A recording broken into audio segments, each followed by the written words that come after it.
wild and rowdy panel. First question for you, are you ready? We are so excited. As you guys know, I come here to just fangirl a little bit myself. I'll ask a few questions, but then we're going to go to you guys. We've got microphones there, number 1, number 2. Up there, number 3 and 4. We'll get to as many as we can before they have to get back to autographs. But this is an amazing, amazing cast. I know it's going to be lots of fun. So, ladies and gentlemen, please give a warm Liverpool welcome to, first of all, Misha Collins!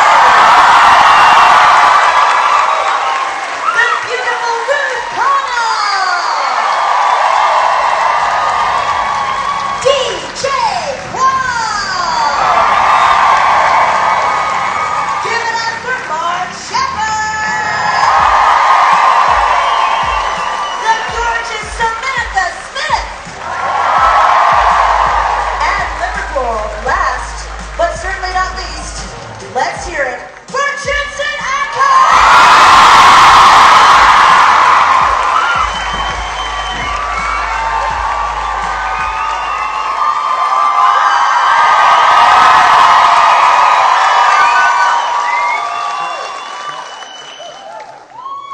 Nobody's mic is on. Oh, we're not. So we're They're smart. My mic Hello. is cut off. They're smart. Hello. I will not be censored like this. Is anybody? Oh! Hello. You really on? Yeah, mine's on. Well, Hello? Hello? Am I on? not really. Hello. Hello. I'm like, Hello. can you hear me in the back? Anybody there? They've never let us do this before. Hello. There's a reason. Jesus, take the wheel. You have to He has use a your microphone. microphone, Misha. His microphone's not working. His microphone. If you would just go off stage, that'd be great. Thank you. Security. Is mine working? Yes. Yes, Yeah, that you're sounds great. working.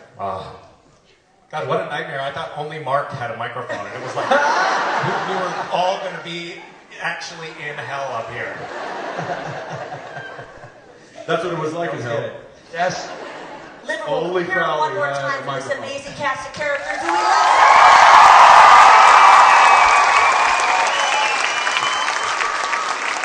So what? Is it 1 point if you hit them and 2 points if you hit them? Pretty much, yeah. That's how it goes. Amazing.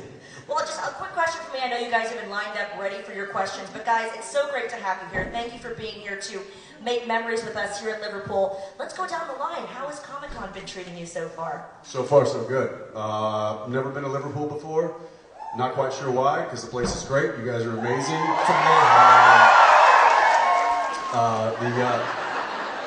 Hey, calm down. All right. It's it's beautiful to see the turnout. Again, this is the first time I've done this event, and couldn't be happier. Thank you so much for turning up and giving us a reason to be here with you. So.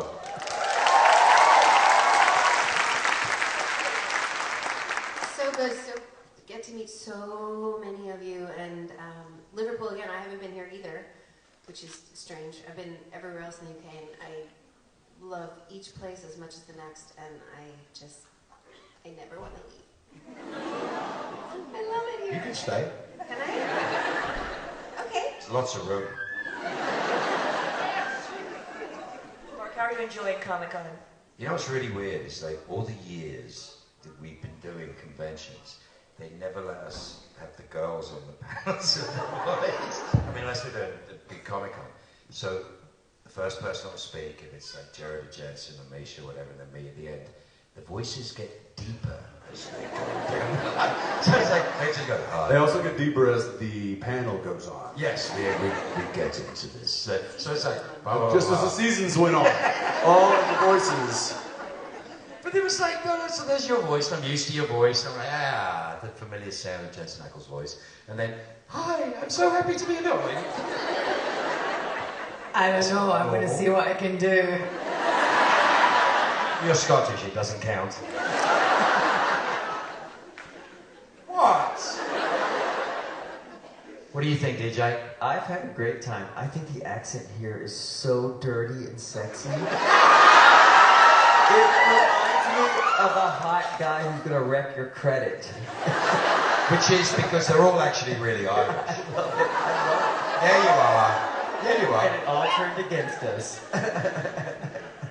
I realised I worked in Liverpool, it's 20 years, but I'm still only 25, so I don't know how that happens. But I have such fond memories of Liverpool, and it's just been great. And yeah, I agree, the accents are just the Oh best. my God, I'm not it's going to so do it. dirty. I'm not I gonna love try it. to do it.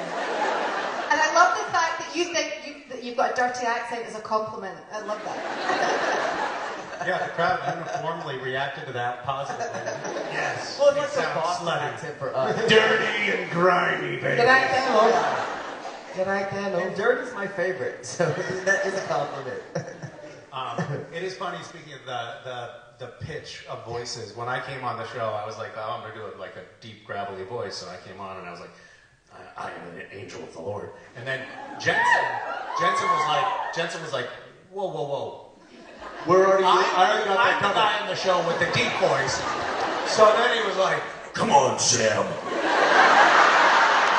Look, if you not watched the show, I've got that covered. And then I was like, no, fuck you, dude. I'm the one that gripped you tight, raised you from the bishop. And then of course, Mark comes on the show, and he's like, hello, boys. And all the while, you know, Jared is like, guys, can we just get everything over? No, I have a story about that. I thought you were fucking with me because I'd never seen the show when I did the show. In rehearsal, you weren't doing that. You were taking it to that level. DJ, we were fucking with you. That's This whole thing has been fucking with me. No, but we rehearsed together. You had my first ever scene, and you did it in kind of your normal voice, and then you were like, and all of a sudden, and I'm like, is this guy fucking with me? The furniture starts. But you weren't. They put the four of us together, and it was like a disaster. You just see Bob go, how low can you go? Well, guys, I could fangirl up here, but we know that this is Monopoly events. We're by the fans, for the fans, so let's take it to the fans. What do you say? Boo! What, are we going out to dinner now, or what? Yeah, we're all going to dinner. All right, right. You buying? Yeah, you will. Yeah. Yeah. Let's go to microphone number 1 over here on the right. Hi, What's guys. your name? Where are you from? What do you want? Hi, I'm Rachel. I'm from Blackpool. I'm here with my mother. She's sat over there. She can't come and do a question because she's in a wheelchair. And the mic doesn't work with that. You're regretting that statement now. Every second you said it, aren't you? I just want to say thank you all for being here. We all love you. Mark, we met you in Telford earlier this year, and the words you said just really made our day. And on all our darkest days, we always think of what you said then. But the question is actually for Jensen. Yeah, I'm sorry, you're talking about Mark? Yeah. I agree. I did one of those. Who are you? I know. I don't When even I'm know not- you anymore. But when I'm not with you, I don't even know There who as you well. are. Here's the thing, you got to understand that I've been around a lot. I'm old. I've been around a long time. I will tell you this as a fact. I've never said this before. I realized very recently there are so many things that Supernatural taught me, as far as behavior, as far as work ethic, as far as just the way people learn how to come together to solve a problem. And I'm not just, you guys are a beautiful example. They really are a beautiful example.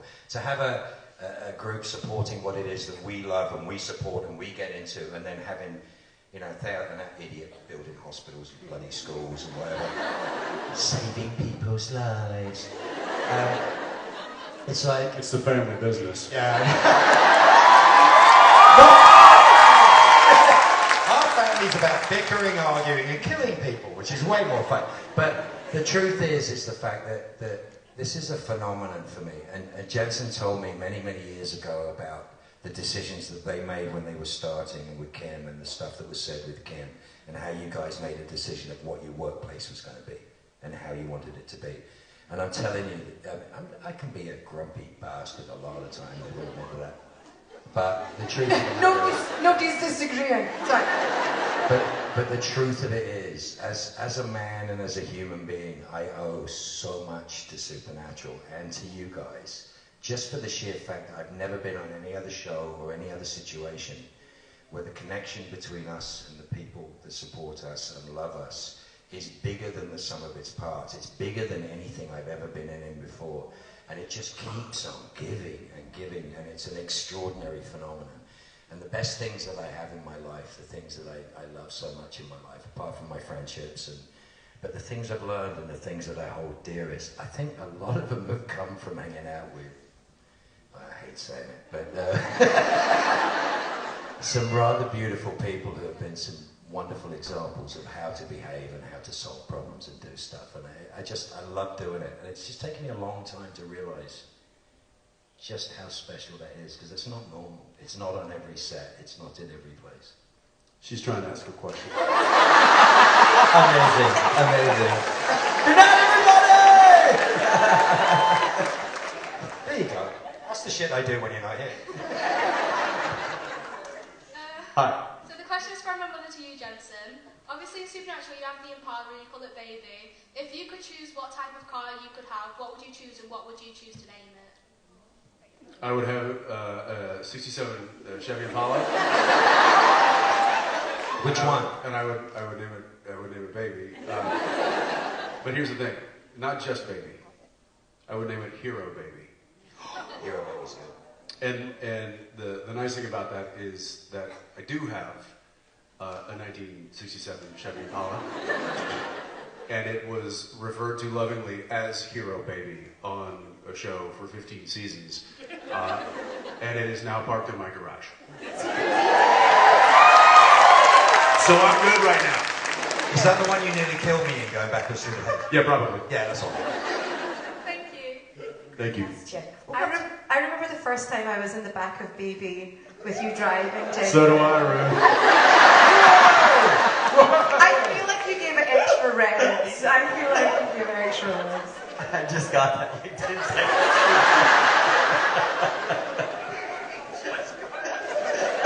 Anyway, next question. We'll go to microphone 2 here on the left. Hello. Hiya. My name's Natalie. I'm coming from Wolverhampton.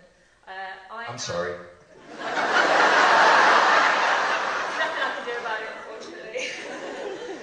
I'm in an amateur dramatics group. We do pantomimes every year, and I've learned so much from my fellow actors on stage, even though we're just basically arsing about making each other laugh.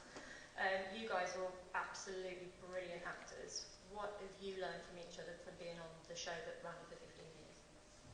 See, so what I said made sense. Just clairvoyant. In an acting sense. Ruth. I learned from Jensen how to be on a set. He's such a great number one. He sets the tone. And when he's directing, it's the most peaceful the set ever is, isn't it? The crew just like... I wasn't in your episode. Do you know what they did to him when he was directing? Do you know what they did to him? I know what they did to him when he wasn't directing. I don't know this. Tell me. Okay, he got pied like a gentleman by Jensen. Beautiful pie shot on the thing.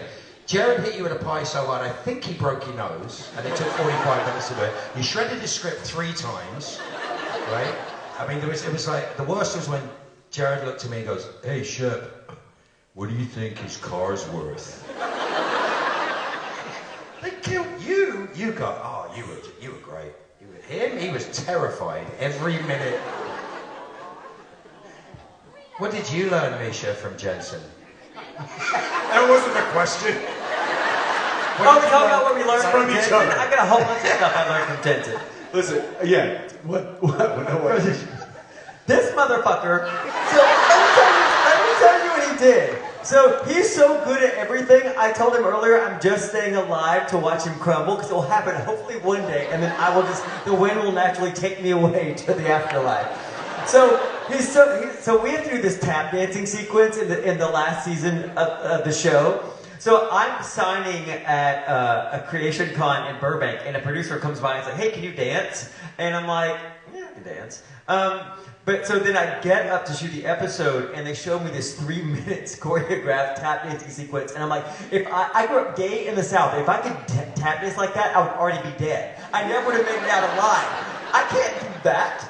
And so And so Jensen was like, it's okay, it's okay. So they only scheduled one rehearsal for us. And you're like, we're going to have much more than one rehearsal. It's going to be fine. Me and you together, we're going to be able to do this. He gets off work 15 minutes before I do. Get to the studio, the stage, like the dancing people, 15 minutes before I do. I get there and he knows it already. He's good at everything. It makes me want to kill him, but I do love you. It's because he's an android. If you look closely, his freckles are symmetrical. He's not human. It's shocking. I love you so much, but I want to hurt you sometimes. Sam? When I learned people are something like, are you guys really a family? I'm like, yeah, we are. I learned an acting technique from